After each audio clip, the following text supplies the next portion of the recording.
Pengelolaan kartu aktiva tetap terdiri dari beberapa. Yang pertama, pengertian aktiva tetap. Yang kedua, ada karakteristik aktiva tetap.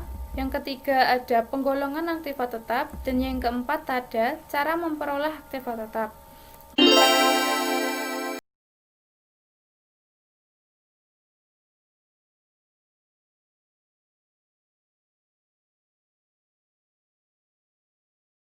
Assalamualaikum warahmatullahi wabarakatuh. Di sini saya akan menyampaikan materi tentang aktiva tetap. Dan tentunya saya akan menjelaskan sedikit materi tentang pengelolaan kartu aktiva tetap. Namun sebelum itu, perkenalkan diri saya terlebih dahulu. Nama saya Swibatul Aslamiyah, NIM A2101700026 dari kelas B, akan menjelaskan materi tentang pengelolaan kartu aktiva tetap. Pengelolaan kartu aktiva tetap terdiri dari beberapa. Yang pertama, pengertian aktiva tetap. Yang kedua, ada karakteristik aktiva tetap. Yang ketiga, ada penggolongan aktiva tetap. Dan yang keempat, ada cara memperoleh aktiva tetap. Nah, yang pertama, pengertian aktiva tetap. Pengertian aktiva tetap menurut standar akuntansi keuangan, yaitu aktiva tetap adalah aktiva tetap berwujud yang digunakan dalam bentuk siap pakai atau dengan dibangun terlebih dahulu yang digunakan dalam operasi perusahaan. Tidak dimaksudkan untuk dijual dalam rangka kegiatan normal perusahaan dan mempunyai masa manfaat lebih dari 1 tahun. Dan yang kedua, aktiva tetap secara umum. Aktiva tetap atau fixed asset adalah kekayaan yang dimiliki oleh perusahaan yang masa pakainya dalam jangka waktu yang cukup lama. Yang selanjutnya, karakteristik aktiva tetap terdiri dari masa manfaatnya lebih dari 1 tahun atau siklus operasional perusahaan. Yang kedua, mempunyai nilai yang cukup material. Yang ketiga, digunakan dalam kegiatan normal. Dan yang terakhir, memiliki wujud fisik. Penggolongan aktiva tetap. Yang pertama, aktiva tetap berwujud. Aktiva tetap berwujud yaitu aktiva tetap yang memiliki perusahaan yang secara fisik tampak dan berperan dalam operasi perusahaan secara permanen. Suatu aktiva dapat dikatakan termasuk dalam aktiva tetap apabila memenuhi kriteria sebagai berikut. Yang pertama, mempunyai bentuk fisik. Yang kedua, digunakan dalam kegiatan normal perusahaan, bukan untuk dijual kembali atau investasi. Yang ketiga, dapat dipakai atau digunakan secara berulang-ulang. Yang keempat, masa manfaatnya lebih dari 1 tahun atau 1 siklus operasi normal perusahaan. Dan yang terakhir, mempunyai nilai yang cukup material, artinya nilai atau harga aktiva tersebut cukup tinggi. Selain itu, aktiva tetap berwujud terbagi menjadi beberapa macam. Yang pertama, aktiva tetap yang merupakan sumber penyusutan. Yang kedua, aktiva tetap yang merupakan sumber depresi atau kekayaan alam yang apabila diambil secara terus-menerus akan habis. Dan yang ketiga, aktiva tetap yang tidak mengalami penyusutan. Nah, selain itu, menurut sifatnya, aktiva tetap juga ada aktiva tetap tidak berwujud. Aktiva yang dapat memberikan manfaat bagi perusahaan melalui hak-hak istimewa. Syarat-syarat yang harus dipenuhi suatu aktiva masuk ke dalam kelompok aktiva tidak terwujud antara lain yaitu 1. Aktiva tersebut dapat diidentifikasikan. Yang kedua, perusahaan memiliki kendali atas aktiva tersebut.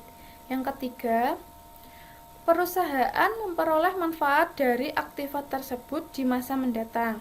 Nah, sebagai contohnya, yang tidak termasuk ke dalam aktiva tidak berwujud, yang pertama adalah hak sewa.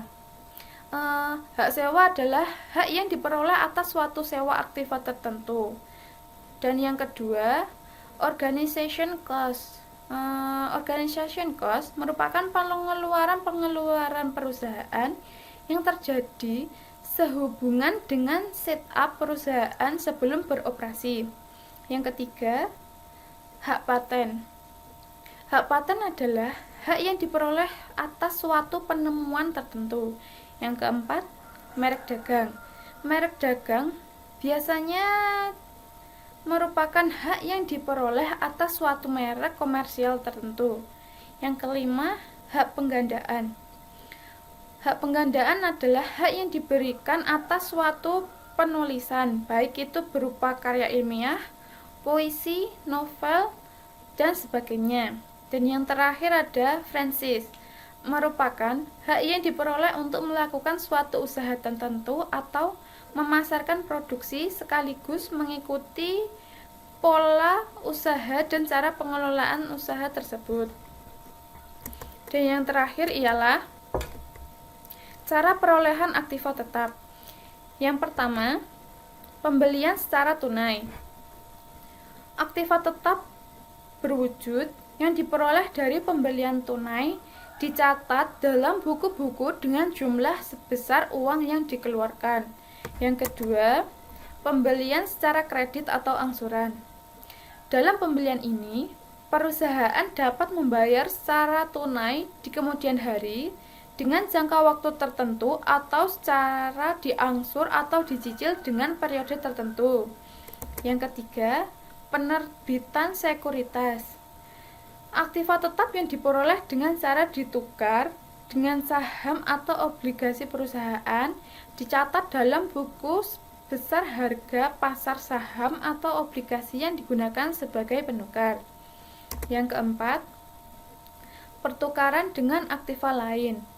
Banyak pembeli aktiva tetap dilakukan dengan cara tukar-menukar atau sering disebut tukar tambah, di mana aktiva lama digunakan untuk membayar harga aktiva baru tersebut. Nah, untuk pertukaran sendiri terbagi atas dua jenis. Yang pertama, pertukaran aktiva tetap yang tidak sejenis, dan yang kedua, pertukaran aktiva tetap yang sejenis. Selanjutnya, yang kelima, diperoleh dari hadiah atau donasi. Aktiva tetap yang diperoleh dari hadiah atau donasi, pencatatannya bisa dilakukan menyimpang dari prinsip harga perolehan. Yang keenam, aktiva yang dibuat sendiri. Perusahaan mungkin membuat sendiri aktiva tetap yang diperlukan seperti gedung, alat-alat, dan perabotan. Pembuatan aktiva ini biasanya dengan tujuan untuk mengisi kapasitas atau pegawai yang masih diam. Dan yang terakhir, sewa guna usaha modal. Sewa guna usaha modal merupakan perjanjian atau kontrak di mana lease diberikan hak untuk menggunakan kekayaan yang dimiliki oleh lessor untuk jangka waktu tertentu serta untuk jumlah biaya periodik tertentu. Sewa guna usaha modal yang digunakan untuk aktiva dengan maksud yang pertama, memperpanjang umur ekonomis aktiva tetap, yang kedua, meningkatkan kapasitas produksi, dan yang ketiga, meningkatkan mutu jasa yang diberikan guna aktiva yang bersangkutan. Sekian yang mungkin dapat saya sampaikan. Apabila ada salah kata maupun bagaimana cara saya menerangkan, mohon agar dimaklumi. Sekian yang dapat saya sampaikan. Akhirul kalam. Wassalamualaikum warahmatullahi wabarakatuh.